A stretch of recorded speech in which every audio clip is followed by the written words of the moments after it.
រដូវស្វាយកន្លងផុតទៅរដូវកំពីងរាជក៏ចូលមកដល់និយាយលេងទេបងប្អូនធ្វើដូចនិយាយរឿងអញ្ចឹងទៅផ្សារព្រឹកមិញហ្នឹងឃើញយាយគាត់អង្គុយលក់កំពីងរាជក៏ជួយទិញគាត់1គីឡូអញ្ចឹងណាបងប្អូនចានិយាយរួមទៅខេនេះគឺជាខេកំពីងរាជហើយបងប្អូនអញ្ចឹងយើងអាចយកមកត្រាំយកមកបុកយកមកអីក៏ឆ្ងាញ់ដែរបងប្អូនចាប៉ុន្តែថ្ងៃនេះគឺខ្ញុំត្រាំកំពីងរាជអញ្ចឹងណាបងប្អូនចាហើយរបៀបធ្វើរបស់ខ្ញុំហ្នឹង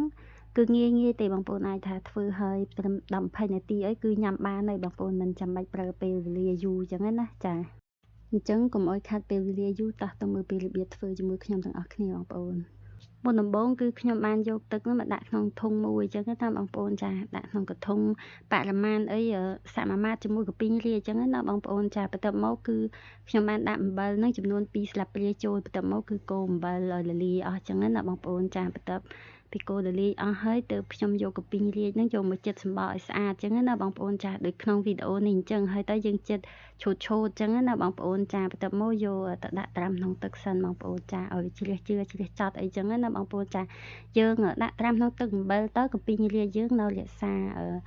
ពើសម្បុរនៅដដែលអញ្ចឹងណាបងប្អូនចាអត់ឡើងខ្មៅទេនៅសស្អាតអញ្ចឹងទៅបន្ទាប់មកគឺខ្ញុំដាក់ត្រាំក្នុងទឹកអំបិលហ្នឹងប្រហែលជា10ឬក៏20នាទីអីអញ្ចឹងណាបងប្អូនចាហ្នឹងតាមពេលវេលាយើងជាក់ស្ដែងតើបើយើងចង់ឆាប់ញ៉ាំលឿនយើងធ្វើ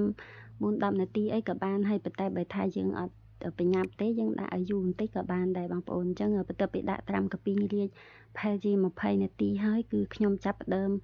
លាងសម្អាតទឹក2-3ទឹកចាញ់អញ្ចឹងណាបងប្អូនចាបន្ទាប់មកគឺយើងយកចានថ្មីមួយឬក៏ចានដែរក៏បានដែរបងប្អូនចាហើយទៅយកស្ករហ្នឹងយកមកដាក់ចូល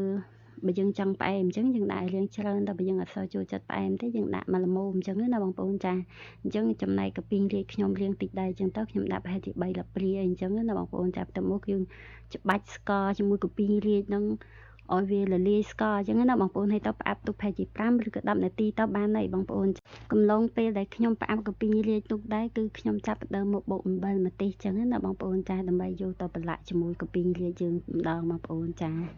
អញ្ចឹងបន្ទាប់ពីបុកអំបិលម្ទេសរួចរាល់ហើយកំពីងរាជយើងក៏ចូលជាតិជាមួយស្កររៀងល្អដែរបងប្អូនអញ្ចឹងក៏ទៅ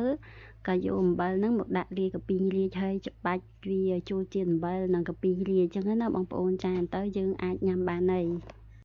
អញ្ចឹងកាពីងរាជរបស់ខ្ញុំគឺរួចរាល់ហើយបងប្អូនចំណែករសជាតិគឺថាឆ្ងាញ់តែម្ដងបងប្អូនចាបើបងប្អូនអត់ដែលធ្លាប់ធ្វើទេតាមវិធីនេះបងប្អូនអាចសាកបានអញ្ចឹងណាបងប្អូនធានាថាឆ្ងាញ់តែម្ដងបងប្អូនហើយបើយើងអត់ចង់ញ៉ាំទេយើងអាចដាក់ប្រអប់យកទៅដាក់ក្លាសេក្នុងទូទឹកកកត្រជាក់ទៅរឹតតែឆ្ងាញ់អញ្ចឹងណាបងប្អូនចាអញ្ចឹងវីដេអូរបស់ខ្ញុំថ្ងៃនេះមានតែប៉ុណ្្នឹងទេអរគុណច្រើនបងប្អូនសម្រាប់ការចូលចិត្តមើលវីដេអូរបស់ខ្ញុំតាំងពីដើមដល់ចប់សូមបងប្អូនជួយចុច like ឬក៏ share មួយដើម្បីទទួលបានវីដេអូថ្មីក្រោយៗទៀតអរគុណច្រើនបាយបាយ